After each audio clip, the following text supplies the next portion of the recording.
Al-Fatihah. A'udzu billahi minasyaitonir rajim. Bismillahirrahmanirrahim. Alhamdulillahirabbil alamin. Arrahmanir rahim. Maliki yaumiddin. Iyyaka na'budu wa iyyaka nasta'in. Ihdinas siratal mustaqim. Shiratal ladzina an'amta 'alaihim ghairil maghdubi 'alaihim waladdallin. Rabbi ighfirli wa liwalidayya wa lil mu'minina amin. Qala ta'ala fi kitabihil karim. A'udzu billahi minasyaitonir rajim. Kadzalika naqussu 'alaika min anba'i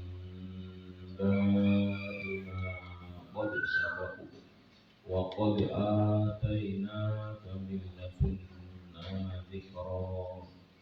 Man a'rada 'anhu fa innahu yahmilu yawmal qiyamati wizra khalidina fihi wa sa'a lahum yawmal qiyamati himla wa kadzalika lan kaya mengkono kang pinter wa kadzalika lan kaya mengkono kang pinter sebagaimana yang disebutkan di atas. Aikama kososna, aikama tegese kaya suci-suci sebagaimana sesuatu kososna kang wus nderitakake sapa ingsun Allah ing alaika ing atase sira alaika ing atase sira kososna kang wus nderitakake sapa ingsun Allah ing alaika ing atase sira ya Muhammad he Nabi Muhammad nyeritakake hadhil qissata ing ikilah kisahnya Nabi Musa ya dinamika dakwahnya Nabi Musa dalam ya menghadapi musuh Fir'aun dan dalam membina umat. Nakusu nyeritakake sapa ingsun. Nakusu nyeritakake sapa ingsun Allah.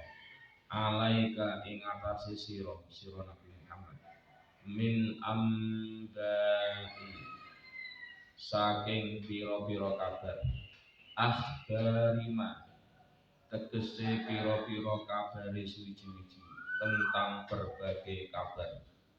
Qad sabar kang temen-temen wis dinin apa mah. Qad sabar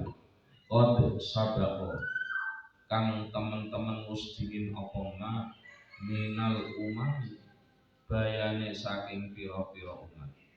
Minal umami bayane saking pira-pira umat.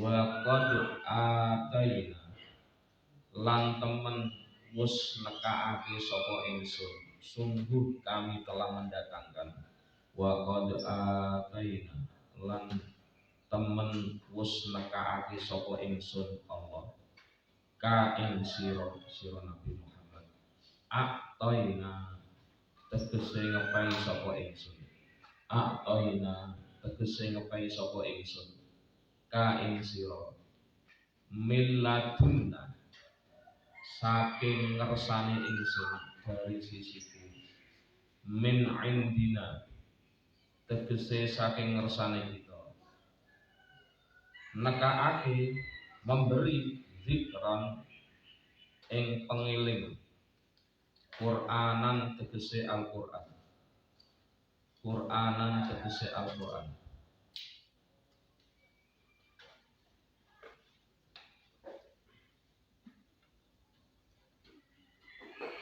Man utawi sapane wong. Dilanjut ya. 100 ya, 99 ke 100 nanti.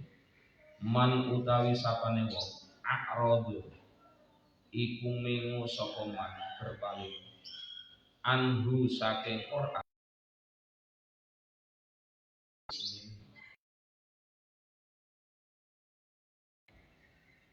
falam yu'min mongko ora iman sapa man kemudian tidak beriman. Siapa yang berpaling kemudian tidak beriman bihi kelawan Quran fa innahu mongko sak temene man fa innahu mongko sak temene man yahmilu iku nanggung sapa man yahmilu iku nanggung sapa man yaumal kiamati besok ing dalem dina kiamat yaumal kiamati besok ing dalem dina kiamat wisron ing dosa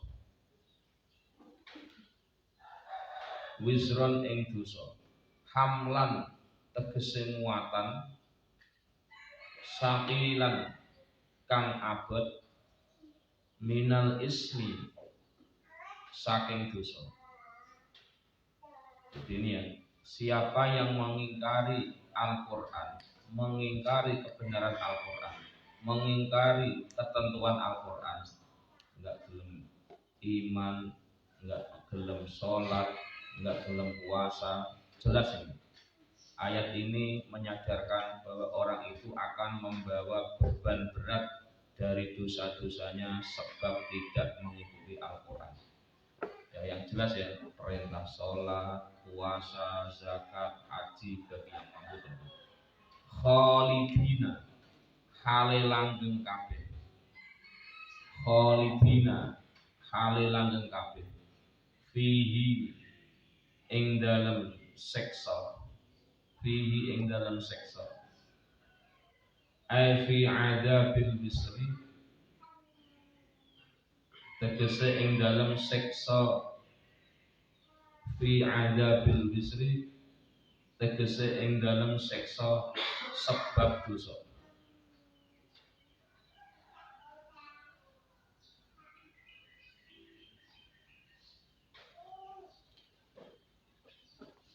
khalidina hale padha langgeng fihi ing dalam seksa efek wasa lan iku sak ala-alane sejelek-jelekna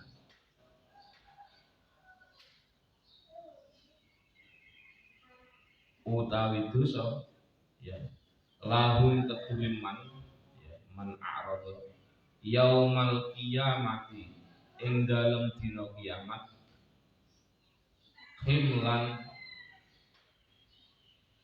himlan apane muatane tamyizun utawi lafat himlan tamyizun iku dadi tamyiz mufassirun kang jelasake kang menafsiri atau jelasake lid domiri maring domir fi sa'a ing dalem lafat sa'a sa'alan iku sak jelek-jeleke utawi dosa atau apa dosa wal makhsusu utawi maksus kang den khususake bidzammi kelawan mencela modho mahdhufun iku den buang takdiru utawi takdiri kira-kirane mahdhuf wis ruhum iku lafat wisruhum walamu utawi lam lahum yaumal qiyamah lil bayani iku krana jelasake wa yubdalu lan den gawe badal wa yubdalu lan den gawe badal kiamati saking lafat yaumil qiyamah min yaumil qiyamati saking lafat yaumil qiyamah ya. Ini langsung berhubung ya. 99, 100 dan 101 surat Toha. Tafsir Jalalain.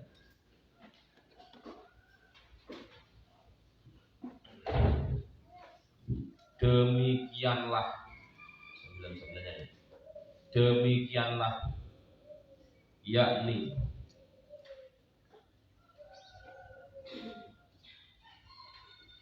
sebagaimana yang telah kami kisahkan, sebagaimana yang kami kisahkan kisah Nabi Musa ini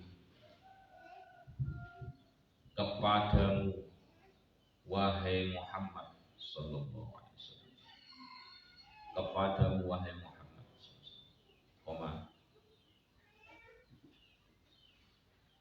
kami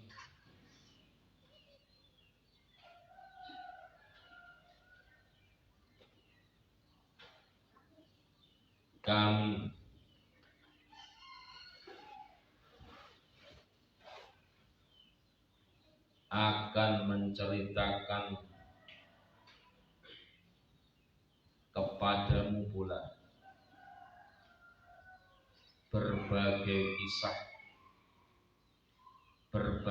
kisah, yakni berbagai informasi tentang sesuatu dari umat-umat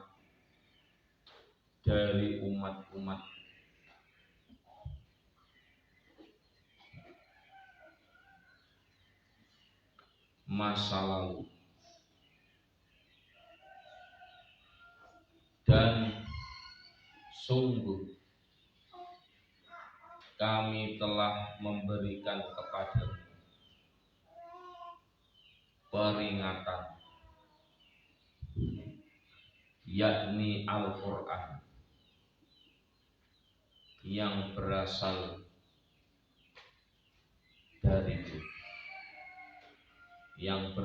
dariku, punya kita Allah. Titik. 100-nya siapa saja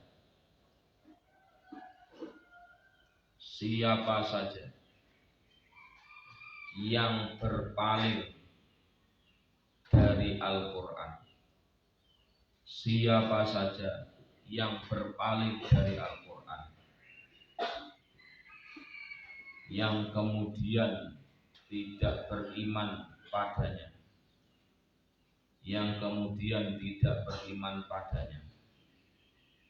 pada Al-Qurannya, maka sungguh mereka ini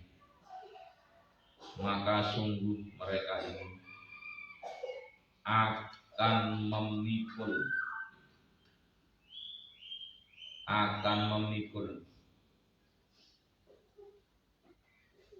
dosa yang berat,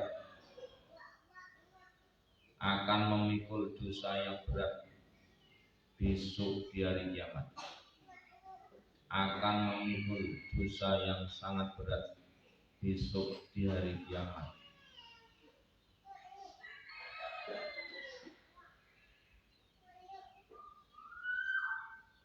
Dan mereka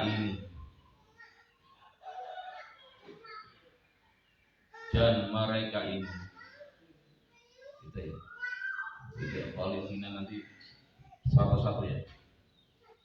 Dosa yang sangat berat gitu. 101-nya mereka ini akan kekal.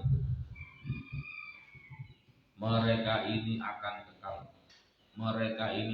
kekal dalam merasakan siksa dosa itu. Ya, dosa tidak beriman pada Al-Quran. Siksa dosa itu, dosa tidak beriman pada Al-Quran. Dan sangatlah buruk dan sangatlah buruk dosa itu, dan sangatlah buruk dosa itu. Ya. Sebagai beban bagi mereka besok di hari kiamat.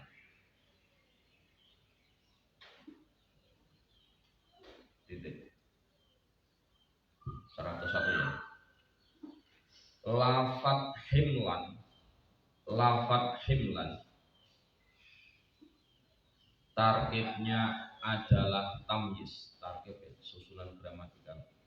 Lafat himlan targetnya atau susunan gramatikalnya adalah tamyiz, pembeda, sekaligus menjelaskan mufassir, sekaligus menjelaskan domir, kata ganti. Domir, kata ganti yang terdapat pada lafaz sa'a.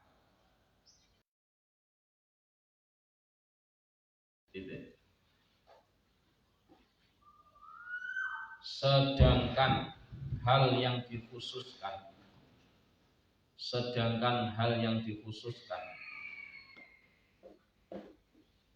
dalam memberikan celaan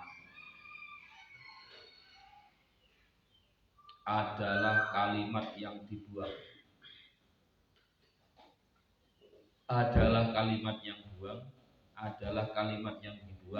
jika dinampakkan adalah lafaz wisruhum,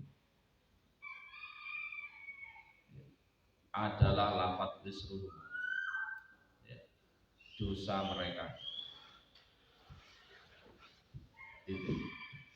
Huruf lam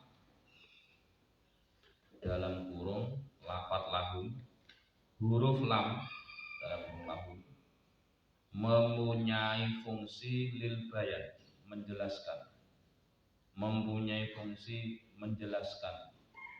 lil bayan, sekaligus dijadikan sebagai badal dari lafaz yaumil qiyamah, Titik.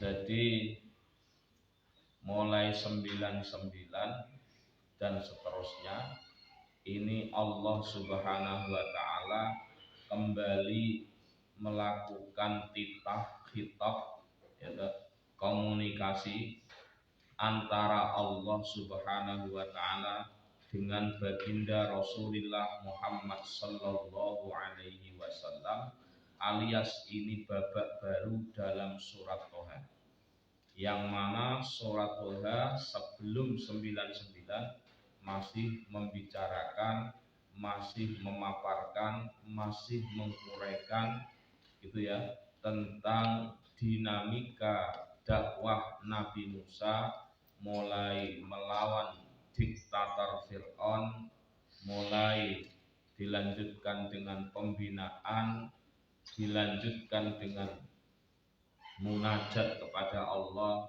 dilanjutkan dengan ketemu problem, dilanjutkan bagaimana menyelesaikan problem. Nah, rangkaian kisah yang diceritakan oleh Allah dalam Al-Quran ini ya, adalah untuk menegaskan ya, kepada baginda Nabi Muhammad sallallahu alaihi wasallam tentang bagaimana yang terjadi umat masa lalu dan tentu perjuangan nabi-nabi masa lalu.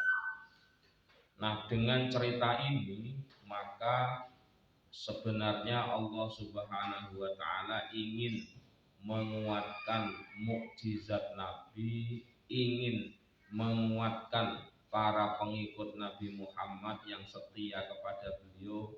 Insya Allah kita semua ini agar bisa mengambil pelajaran, agar mengambil iktibar, agar mengambil ya nilai-nilai edukasi, nilai-nilai penting dalam memahami sebuah perjalanan hidup ini.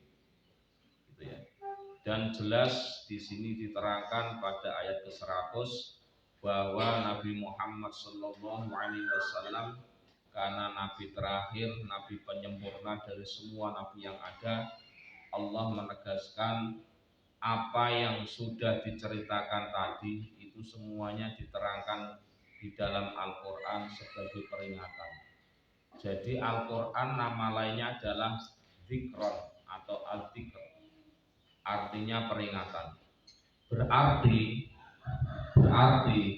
kalau selama ini kita banyak lupa, banyak lalai, maka sesungguhnya yang mengingatkan kita itu pengingat kita yang terbaik itu adalah peringatan dari Allah. Nah, peringatan yang terbaik itu kan peringatan dari Allah. Nah, peringatan itu tidak lain adalah Al-Qur'an. Berarti mestinya, idealnya atau minimal idealnya, mestinya yang paling bagus tentu Al-Qur'an ini menjadi konsumsi tiap hari bagi kita. Kenapa demikian? Karena dalam diri kita ini ada dua unsur yang pernah saya sampaikan. Pertama unsur lahiriah, iya toh, dua tangan, dua kaki, punya tangan, punya kaki dan seterusnya. Itu perlu asupan gizi melalui makanan-makanan yang kita makan, mulai nasi, lauk pauk, buah dan seterusnya. Itu asupan gizi untuk kebutuhan lagi. Nah, sekarang aspek kedua dalam diri kita kan ada aspek batinnya.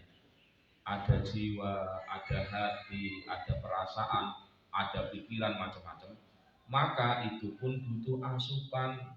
Kalau memang perlu, kayaknya perlu terus kita ini. Sebagaimana orang hidup kan perlu asupan kan, perlu nutrisi, perlu imun kalau fisik, perlu iman kalau batiniah gitu. Maka kalau kita menyadari makna bahwa dalam diri kita ini ada dua unsur, maka yang namanya peringatan Allah yang mestinya tiap hari.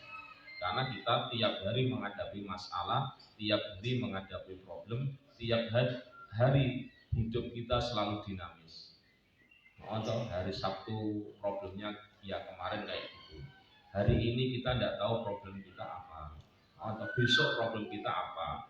Maka sesungguhnya begitu ya, diri kita yang terdiri dari dua unsur tadi, lahiriah batinnya, harus imbang nutrisinya, harus imbang asupannya. Harus ingat gitu ya, hal-hal yang mengingatkan. Contoh yang paling gampang. Kalau kita ini sedang lapar, maaf ya, sedang lapar nih, itu kan diperingatkan oleh perut yang keroncong, kucuk. Itu peringatan itu bahwa kita ini perut ini dalam keadaan kosong. Kalau diteruskan yang punya penyakit mah bisa mah. Kalau yang diteruskan lama-lama bisa lemes jadi problem baru. Itu peringatan itu. Nah, sama Al-Qur'an kok menceritakan tentang Nabi Musa dan kaumnya yang bacek-bacek itu loh bahasa non-Jawa. Itu ya peringatan. Jika kita tidak ingin mengalami tragedi sejarah, tidak ingin mengalami kecelakaan sejarah dalam hidup ini, yo jangan mengikuti umatnya Nabi Musa yang terjebak dengan provokasi as-samiri, terjebak pada sesuatu yang tidak ilmiah, yang tidak rasional. Itu maknanya begitu, peringatan kepada kita melalui Al-Qur'an, sehingga Al-Qur'an di sini disebut sebagai dzikron, peringatan. Awas loh, perutmu sudah kerucuk-kerucuk, ini tandanya harus dikasih makan. Tenggorokanmu kering, hati-hati, segera kasih minum. Kalau enggak problem bisa menjadi masalah. Minimal lemes, maksimal bisa masuk penyakit-penyakit baru kan begitu. Ini juga sama, awas loh, umat dulu itu rusak karena mereka tidak mau berpegang teguh kepada apa yang disampaikan oleh Nabi Musa, sehingga mereka terjebak oleh provokasi asa, sehingga naudzubillah min dzalik mereka menjadi penyembah patung anak. Ini peringatannya gitu. Jadi ada kesamaan, ada analogi, begitu ya, antara kita yang mempunyai fisik yang kadang diingatkan oleh suara dalam perut itu ya, untuk menunjukkan kita lapar. Ini juga sama. Hati-hati loh, warning loh. Umat dulu itu rusak, salah satunya adalah tidak berpegang teguh pesannya Nabi, amanahnya Nabi. Awas loh, umat dulu itu hancur karena apa? Mereka tidak lagi menggunakan ilmu, tidak menggunakan rasionalnya, tidak menggunakan ajaran-ajaran yang ditinggalkan oleh nabinya, sehingga mereka terjebak dengan penampilan-penampilan empirisme, penampilan-penampilan indrawi yang ditontonkan atau yang diorkestrakan oleh as-Samiri. Jadi kalau saya katakan, kalau saya buat judul, kalau makalah misalkan ya, Orkestra Iblis Musa, Orkestra Iblis As-Samiri, Devil Scheme, apa? Asa, permainan setan ala As-Samiri. Ya tadi, bagaimana atau melakukan hal-hal yang irasional, melakukan hal-hal yang tidak bisa dijangkau oleh akal, dan diklaimlah itu sesuatu yang luar biasa, bahkan dipertuhankan. Ya, itu. Jadi Orkestra Iblis As-Samiri atau Orkestra As-Samiri atau Devil Scheme ada As-Samiri. Ya, terus 101-nya. Jadi ingat ya, semua siapa saja yang berpaling dari Al-Quran, peringatan Al-Quran, misalkan ya, aqimus sholah wa atuz zakat, diperingatkan Al-Quran, kon sholat ketika sholat. Wa idza nudiya yaumas ya wa idza nudiya sholati fi yaumil Jumat ya fas'au ila dzikrillah. Jelas itu. Laki-laki ketika hari Jumat sudah dikumandangkan adzan, maka bergegaslah menuju masjid. Jelas itu. Sing ngaku Islam wajib sholat ora gelem Jumatan ya wis. Apa yang terjadi? Al-Quran mengatakan waqad ya fa innahu yahmilu yaumal qiyamati wisra. Dia akan membawa beban berat dari dosa-dosanya. Maksudnya piye? Ya ora bener mesti outputnya nggak akan bener. Sehebat apapun seseorang,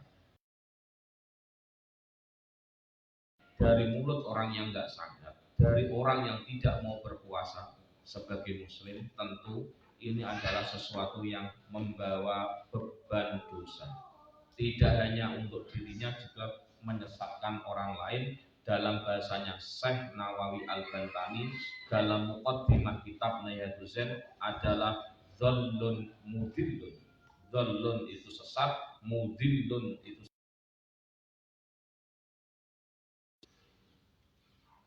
menurut tafsir Ibnu Katsir 99, 100, 101.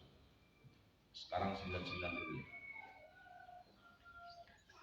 Menurut tafsir Ibnu Katsir, melalui ayat ini Allah Subhanahu wa taala, melalui ayat ini Allah Subhanahu wa taala berkalam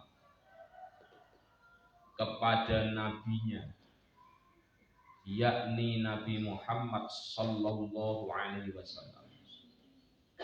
Jadi sudah tidak lagi berbicara Nabi Musa ya, tapi sudah konteksnya berbeda, berbicara pembicaraan antara Allah dengan baginda Nabi Muhammad.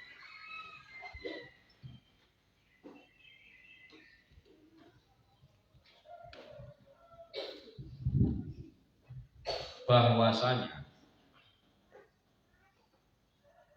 sebagaimana yang telah kami kisahkan, sebagaimana yang telah kami kisahkan kepadamu tentang kisah Musa,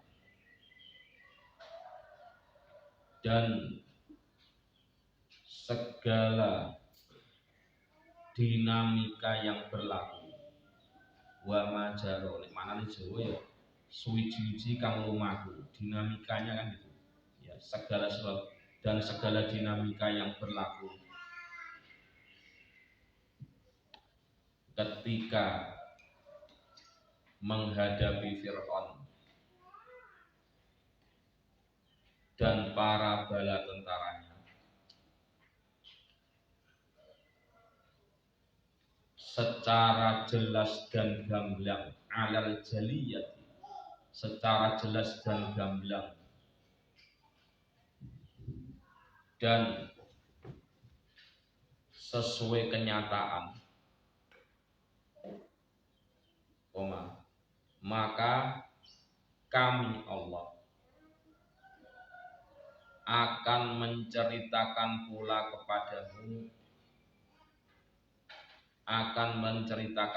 kepadamu berbagai informasi masa lalu, al-akhbar al-madiyah, berbagai informasi masa lalu, ya, dengan tanpa menambahi dan mengurangi, min ghairi ziyadatin wala naqsin, tanpa menambahi maupun mengurangi.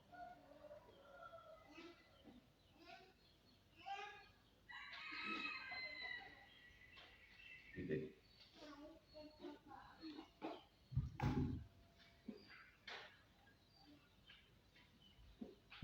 Dan sungguh kami Allah telah memberimu Al-Quran yang sangat agung, memberi Al-Quran yang sangat agung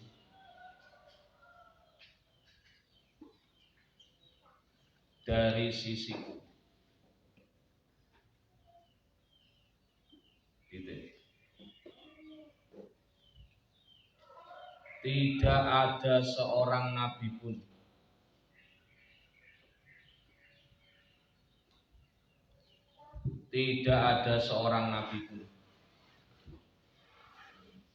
sejak diutus sampai adanya Nabi Muhammad sallallahu alaihi wasallam menerima kitab seperti Al-Quran,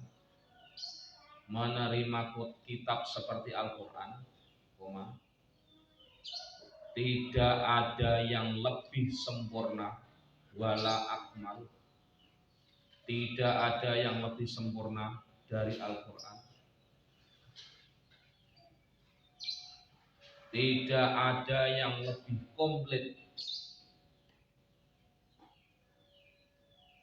yang mengisahkan kisah-kisah masa lalu dibanding Al-Quran.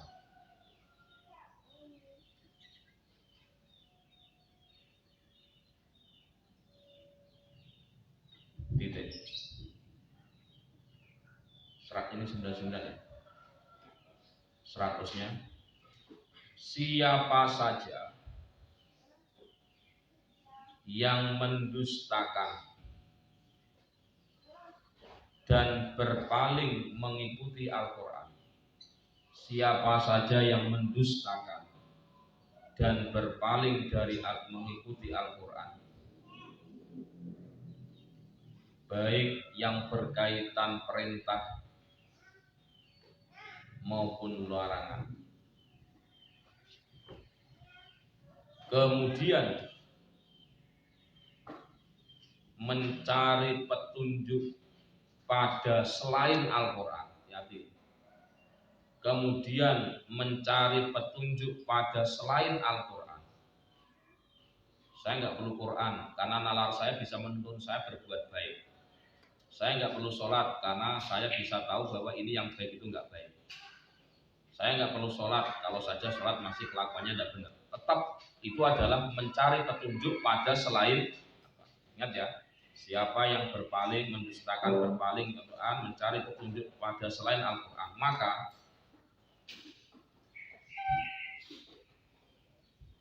Allah akan menyesatkannya. Fa innallaha yudillu maka Allah akan menyesatkannya dan menuntunnya pada neraka al-jahim. Berarti neraka al-jahim itu adalah neraka yang diperuntukkan kepada orang-orang yang mencari petunjuk kebenaran selain yang mendewa-dewakan akal, yang menomorsatukan akal, pikiran, kemampuannya tidak tertundukkan dengan kalimat Allah, tidak tertundukkan dengan kalamullah, maka ancamannya adalah neraka jahim menurut tafsir Ibnu Katsir.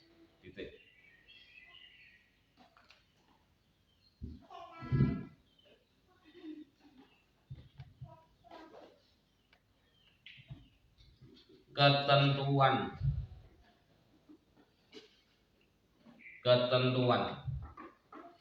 dan ancaman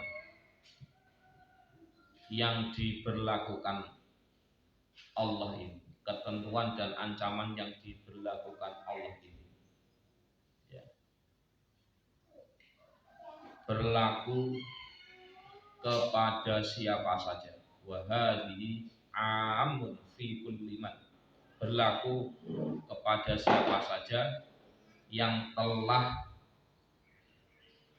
sampai Al-Quran kepadanya, yang telah sampai kepadanya Al-Quran, yang telah sampai kepadanya Al-Quran, gitu ya. Baik orang Arab, orang Ajam, ya selain Arab berarti yang namanya Ajam. Baik orang Arab, orang Ajam selain Arab, baik ahli kitab maupun lainnya.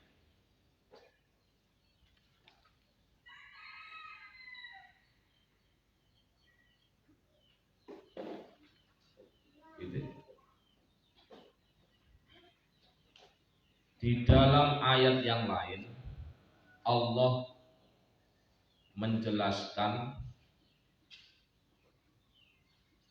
setiap orang, kulluman, setiap orang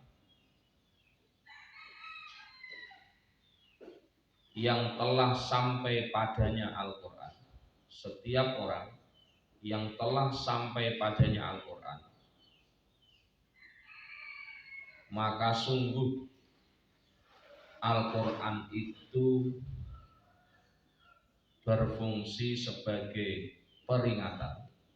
Maka Al-Quran itu berfungsi sebagai peringatan, nadhirun, ya, sebagai peringatan untuk tidak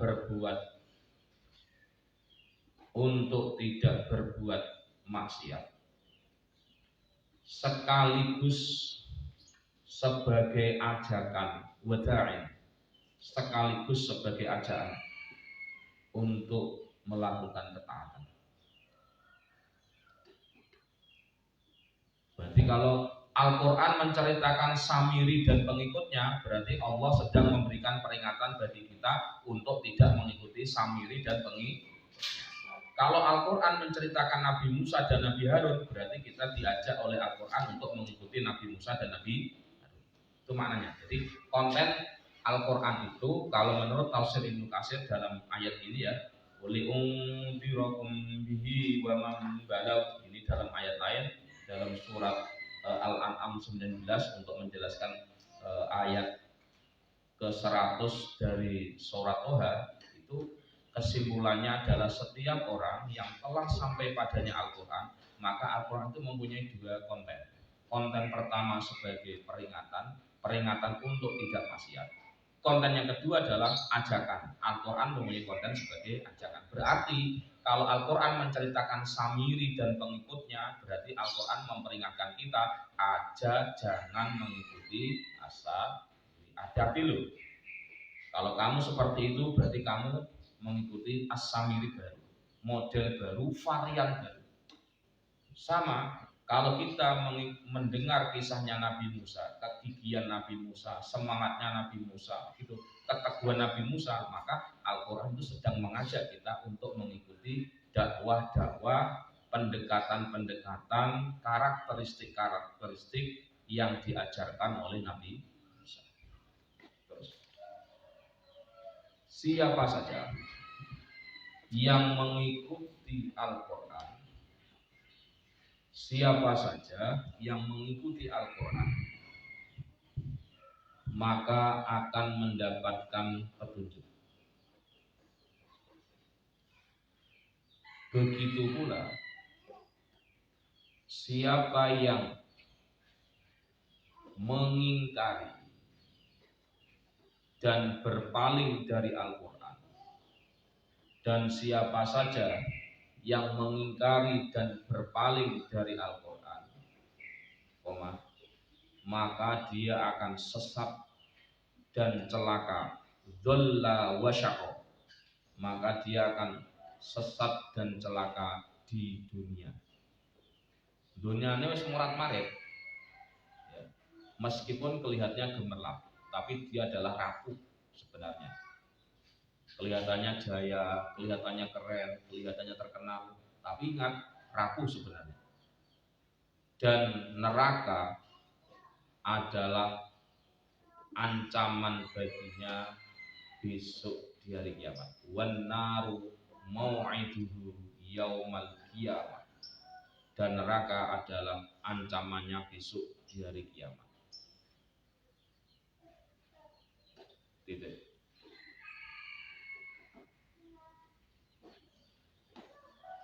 101.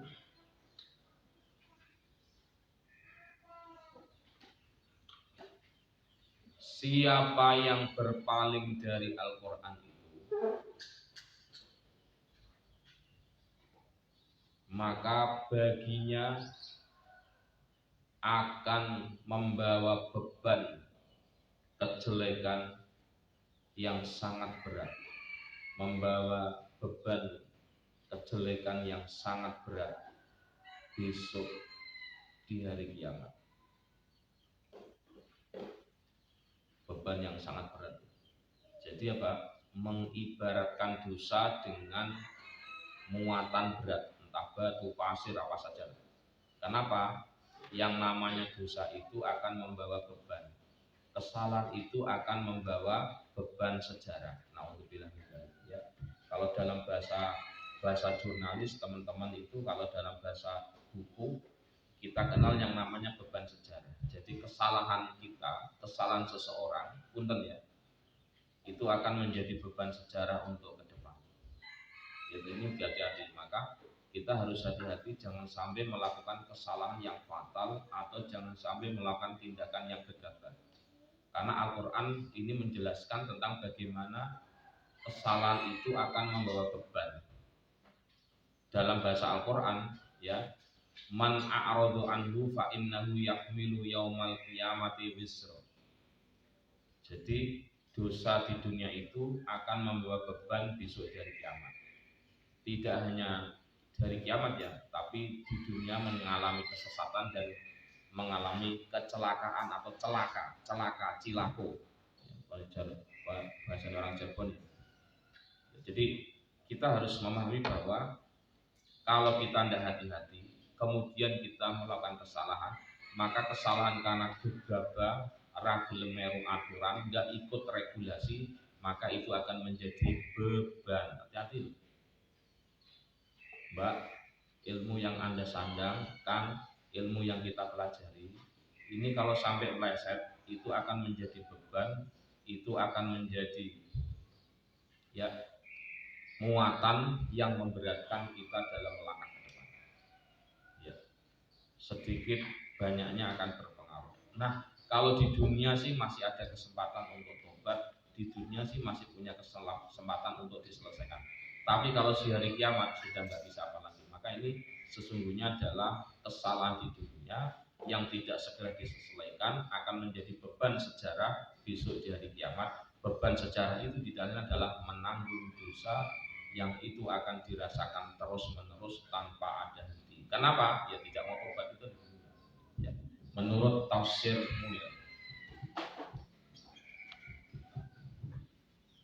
101 ya tadi sebelumnya 101 ya, tafsir Ibnu Katsir, mereka yang mengingkari Al-Quran akan langgeng di dalam membawa beban dosa itu, akan langgeng membawa beban dosa itu, dan sungguh dosa yang dibawa itu adalah seburuk-buruknya muatan atau bawaan di hari kiamat kelak. Di hari kiamat kelak.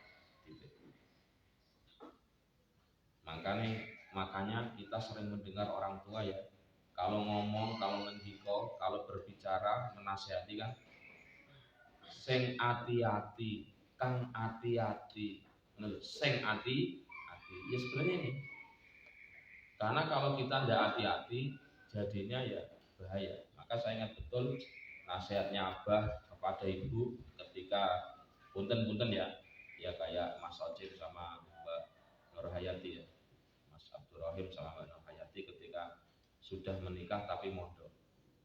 Ibu mondok di Denanyar Jombang, Abah mondok di Bendo Kediri.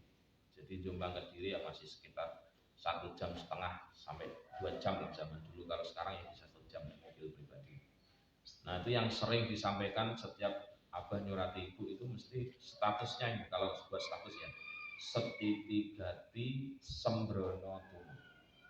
Ini kalau dikasih footnote, dikasih bahasa ilmiahnya, dikasih epistemologi ilmu ya, tadi siapa saja yang tidak mau mengikuti Al-Quran, berpaling dari Al-Quran, mencari kebenaran yang lain, maka dia akan rugi. Setiti gati, yang mau hati-hati selamat, sembrono tuno, tapi sing karepe dewek akan rugi.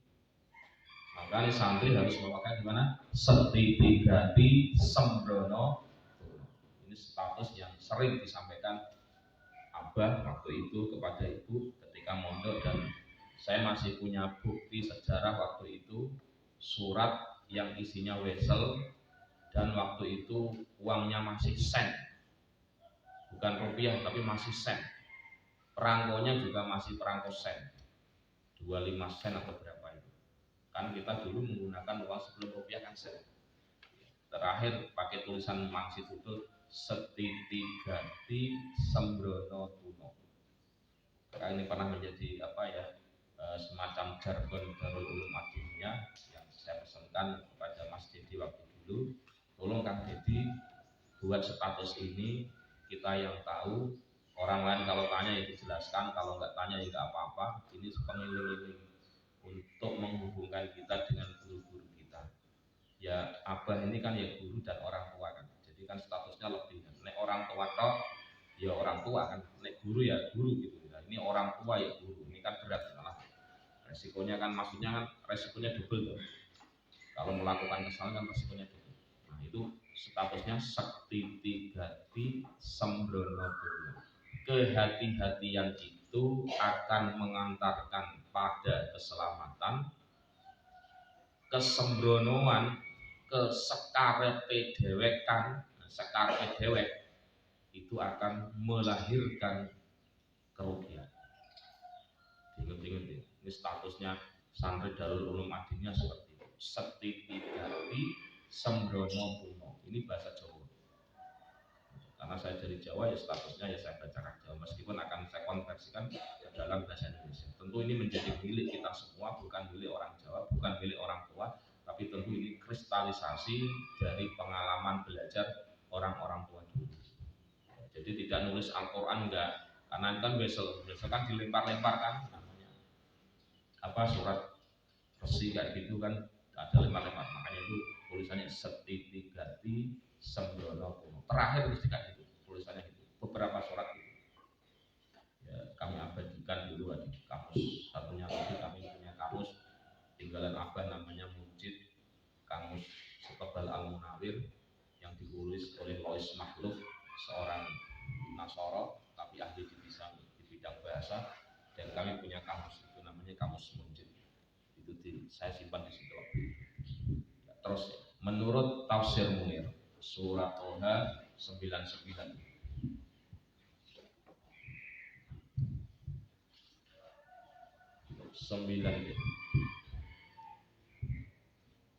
bahwa Allah Subhanahu wa taala, nah ini alasannya kenapa Allah kok menceritakan Nabi Musa, konteksnya Nabi Muhammad sudah ratusan ribu yang tahun kok diulang lagi. Nah ini menurut tafsir Munir, Allah Subhanahu wa taala menceritakan kisah-kisah dan kejadian-kejadian masa lalu,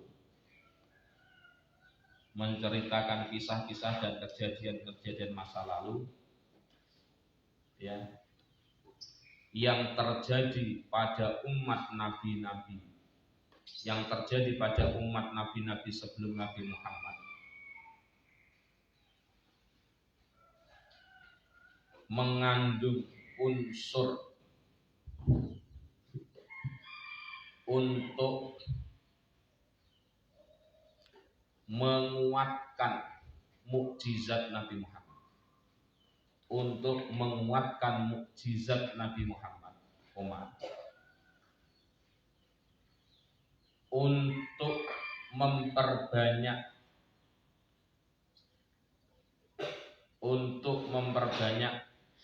pelajaran yang diambil, iktibar liyukassiro al-iktibar, untuk memperbanyak pelajaran yang diambil bagi orang-orang yang mendalami agama. Jadi kontennya apa ya? Tujuannya gitu ya, bukan tujuannya Allah menceritakan Nabi Musa, Nabi Harun As-Samiri, dinamika umatnya Nabi Musa, Nabi Bani Israil itu kontennya apa? Tujuannya dua. Satu untuk Nabi Musa, satu untuk Nabi Muhammad, satu untuk kita umatnya. Kalau ayat ini atau surat Toha ini mulai 1 sampai 99 bagi Nabi Muhammad untuk menguatkan mukjizat beliau. Tapi bagi kita yang nggak mungkin dapat mukjizat, ya sudah, berarti bagi kita, kata Syekh Nawawi, untuk memperbanyak referensi, untuk memperbanyak literasi, bahasanya orang sekarang, untuk memperbanyak literasi, untuk memperbanyak referensi tentang bagaimana kita harus banyak mengambil pelajaran, gitu ya, mengambil kisah-kisah masa lalu untuk kita pelajari, kita pahami, kita tadabburi, dan kalau yang jelek ya ditinggalkan, dan kalau itu adalah yang baik ya diikuti. Itu. Jadi tujuannya dua ya. Kenapa Allah menceritakan Nabi Musa kepada Nabi Muhammad dan tentu kepada kita? Untuk Nabi Muhammad atau bagi Nabi Muhammad fungsinya untuk menguatkan mukjizat beliau. Bagi kita maknanya adalah agar kita semakin kaya wawasan untuk mengambil pelajaran-pelajaran masa lalu yang hakikatnya hidup itu hanya mengulang sejarah. Ya kan? Betul-betul. Kalau seandainya nanti mbak-mbak kangkang nikah, itu yang terjadi hanya mengulang sejarah loh kalau pakai. Gimana nggak mengulang sejarah? Katakan saja. Saya katakan kenapa mengulang sejarah? Iya. Ingat loh ya, dulu saya ketika masih santri kayak teman-teman sampai sekarang santri, maksudnya santri yang masih single, saya mikir besok nanti saya kapan-kapan nikah. Ketika nikah tentu dalam benak saya nanti saya punya pasangan, punya istri ya karena kita laki-laki. Dan ketika kita nanti punya anak, ketika anak nanti tumbuh, ketika punya anak problemnya anak begini. Ya sama ketika nanti Mas Rabi, ada Kausar, tumbuh gede, maka akan saya menceritakan, Le, Nang, atau Mas, engkau bakal kowe yo nikah, engkau bakal nanti kamu juga nikah, kamu nanti juga akan apa ya bertanggung jawab kepada anaknya orang sebagai istrimu. Nanti kamu juga ketika istrimu hamil kamu seperti ini. Yang ceritakannya mengulang sejarah. Maka urgensi sejarah itu ya laki-laki dalam ilmu manajemen untuk perencanaan. Wal tangdur nafsum ma qaddamat, lihatlah masa lalu untuk menyiapkan, memprediksikan, merencanakan yang akan datang. Itu ya, menurut tafsir. Sekali lagi, iklan ikan sudah datang, berarti sebentar lagi ngajinya mau selesai. Oke ya, dari Gunung Jati biasanya tanggalnya nggak kosong. Ya.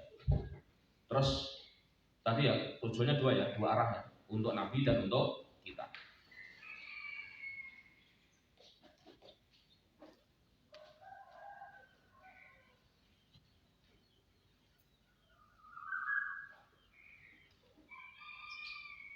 Masih 99 ya, masih 99.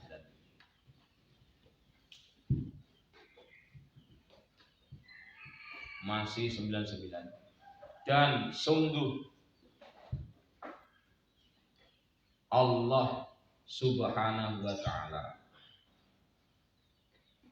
telah menurunkan, dan sungguh Allah Subhanahu wa ta'ala telah menurunkan Al-Quran kepada Nabi Muhammad yang mencakup semua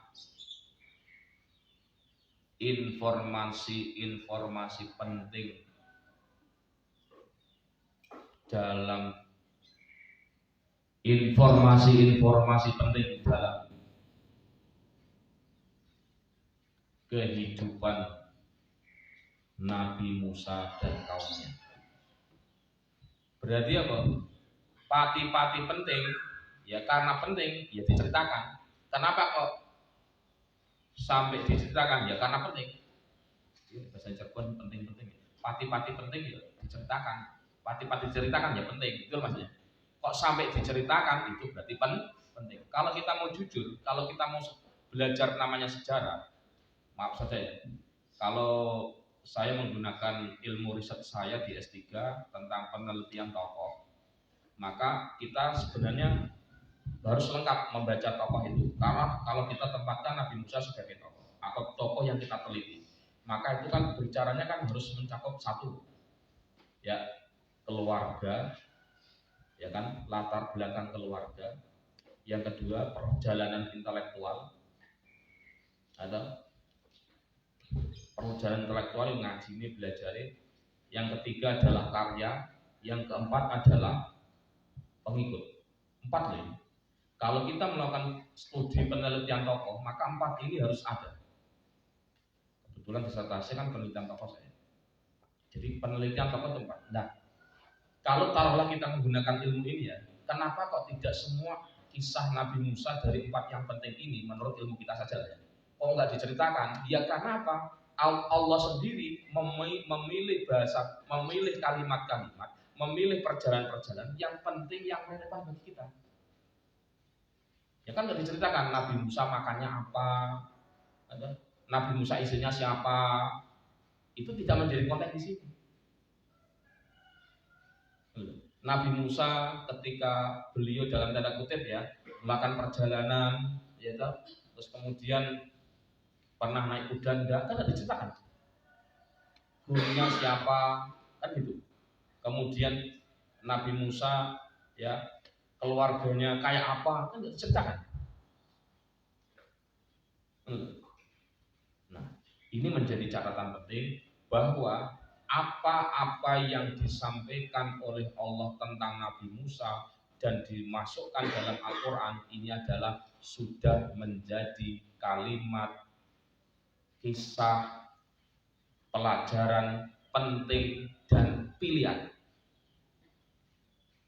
Kalau bahasanya Prof. Shihab, ya Al-Quran itu menggunakan bahasa Arab yang dipilih oleh Allah, dan setiap bahasa yang dipilih oleh Allah dalam Al-Quran bak mutiara yang akan terlihat gemerlap keindahannya, dilihat ditinjau dari berbagai aspek, dari berbagai sudut, tidak hanya dari bahasa, tidak hanya dari segi keindahan susunan, tidak hanya dari segi nasihat, tidak hanya dari aspek psikologi, aspek ekonomi, hukum dan sebagainya, semua aspek.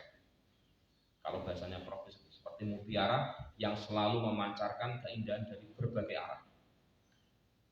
Nah, kalau kita mengikuti Syekh Nawawi, ya semua yang dipilih oleh Allah tentang kisah Nabi Musa adalah kisah pilihan yang direlevansikan, kalau bahasa saya, bahasa kita, yang disesuaikan dengan tadi pelajaran-pelajaran penting yang bisa kita ambil. Kalau bahasanya Senawi, liyuk siro al-iktibaru lil mukallafina biha fiddin. Orang-orang yang ingin mendalami agama, tafaqquh fiddin, insya Allah kita semua ini akan banyak mendapatkan pelajaran penting dari perjalanan dakwah, dinamika dakwah, suka duka dakwah Nabi Musa alaihissalam. Terus 100 ya sekarang. Siapa saja yang berpaling,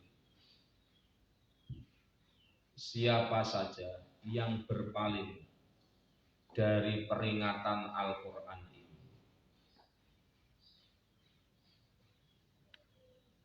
maka baginya akan mendapatkan siksa yang berat, uqubatan saqilatan, tafsirnya wizran, akan mendapatkan siksa yang sangat berat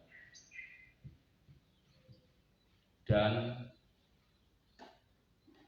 kekal dalam menanggung siksa itu, dan kekal akan menanggung siksa itu, ya dalam kurung jika tidak mau bertobat ya.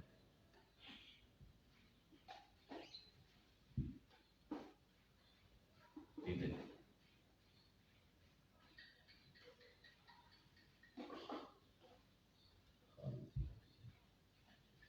101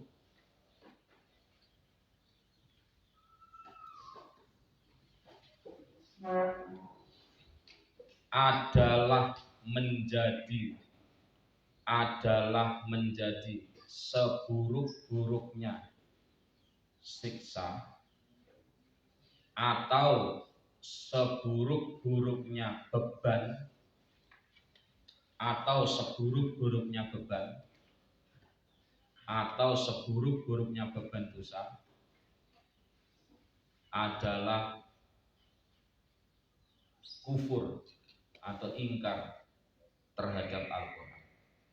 Itu kalau versinya tafsir. Au bi sama hummilu ala anfusihim minal ismi, ya, kufran bil Quran. Jadi ingkar kepada Al-Quran itu adalah akan menjadi seburuk-buruk beban yang akan ditanggung di hari kiamat. Jelas sholat itu perintah Al-Quran, jelas Al-Quran itu memerintahkan sholat. Kok ora gelem sholat, pasti akan membawa beban berat besok di hari kiamat. Ya tentu kalau nggak mau tobat ya, dalam tanda kutip. 101 sudah ya. Ya wallahu a'lam bishawab, insyaallah.